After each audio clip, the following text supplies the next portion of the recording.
Welcome to another edition on Manchester Reunited, your Manchester United fan page, where we get to talk about news, transfers, in-depth analysis, and basically everything Manchester United.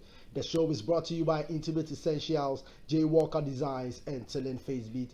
Now, after 2 or 3 weeks away from everything related to Manchester United, I'm once again happy and glad to be here talking about the biggest club in the world, which is Manchester United. My name is Nana Poku Hitfield. You can simply call me Venom. Now, before I get started, please hit the subscribe button and turn on the bell icon to get notified with more stuff from Manchester United straight on this channel. Now, if you are watching on Instagram, please follow us at manchester.reunited for more stuff from Manchester United as well. Now, the 2021 Premier League season is already upon us, with Arsenal kicking off in style with a 3-0 win over Fulham last Saturday. Now, Manchester United getting to the semi-finals of the Europa League meant that we've been given an extra week off.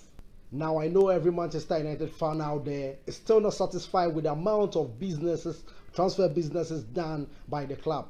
Our last game of the season was the defeat to Sevilla in the Europa League semi-final, and most of us thought we will be seeing world-class players added to this squad.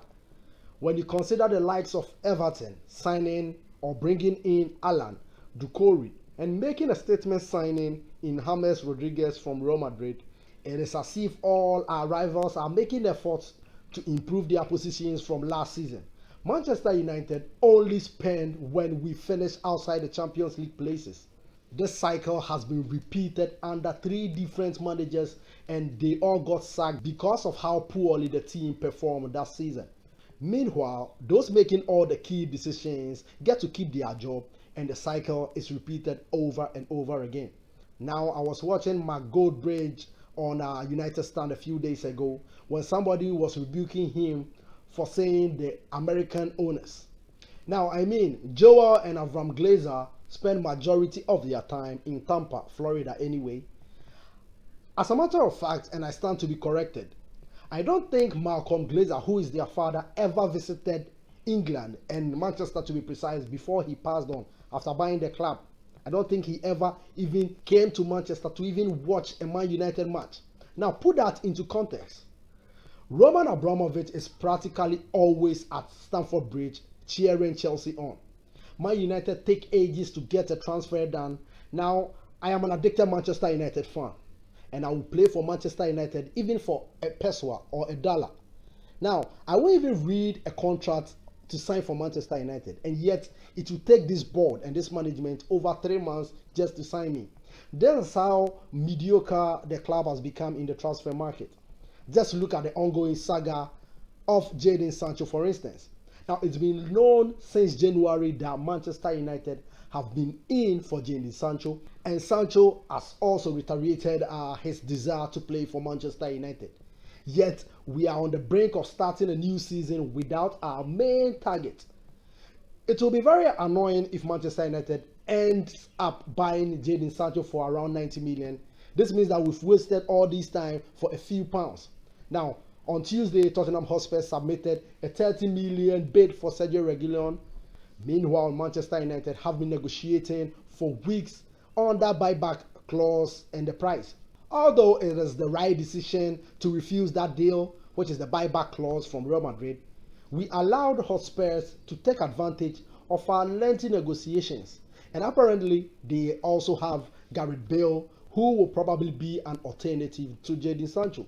Now, I remember Real Madrid were insistent we pay 90 million for Alvaro Morata, only for them to sell him for less the price to Chelsea.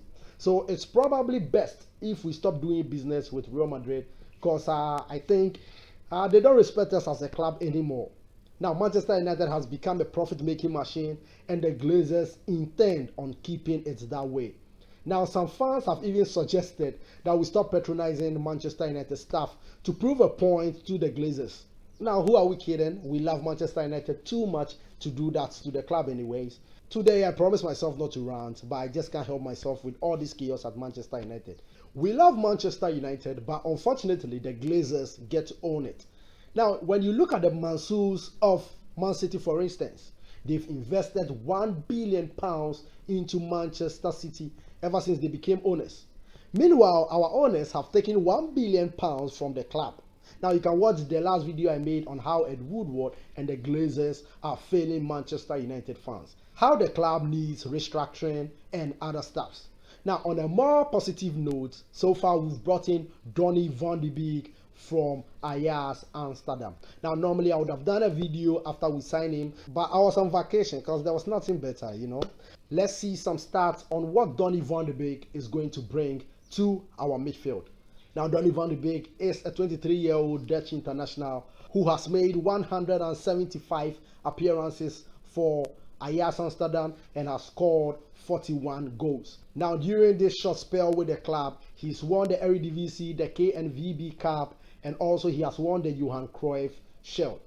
Manchester United fans had our first sight of Donny van de Beek in the 2017 Europa League final against Ajax. Now, I remember he came on and carved an opening for one of Ajax's shots on targets that evening in Kiev. He turned in Smalling and hit a shot which was comfortably saved by Sergio Romero. Now, Ole Gunnar Solskjaer as a manager also had a taste of what Donny van de Beek can do when Ajax played Molde in the Europa League. Now, van de Beek primarily plays as an attacking midfielder, but he's so versatile. He can play in the central and also in the defensive midfield. Now, he scored 8 goals and made 5 assists last term in the Eredivisie. He has a good footballing brain, and his positioning in and around the penalty box is one of the best, if not the best, around in Europe. I hope we have a full squad to choose from for our first match tomorrow. Now, if that's the case, I'm going to start Donny van de Beek from the bench. The season will be very long and it's packed with so many fixtures. Especially midweeks, we are going to have loads of midweek actions this season because of the COVID-19 issues. So I would want Ole to use Bruno and Donny van de Beek sparingly in order to keep them both fresh and fit. With a full squad to pick from, as I said, I'm going to play David De Gea in goal, Aaron Wan-Bissaka, Luke Shaw, Harry Maguire and Victor Lindelof, Nemanja Matic, Paul Pogba, Bruno Fernandes, Anthony Martial, Marcus Rashford, and Mason Greenwood. Our manager Ole Gunnar Solskjaer is going to grant a press conference later today, and we will get to know how many players are fit and how they are doing.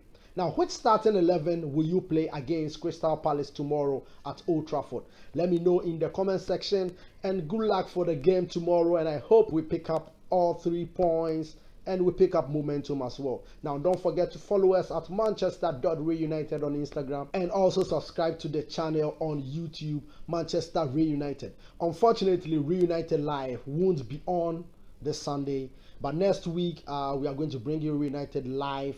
All I want to tell Manchester United fans out there is we need to believe in our manager and we need to believe in the squad, because there is nothing more they can do if the board are not releasing the money to buy these players.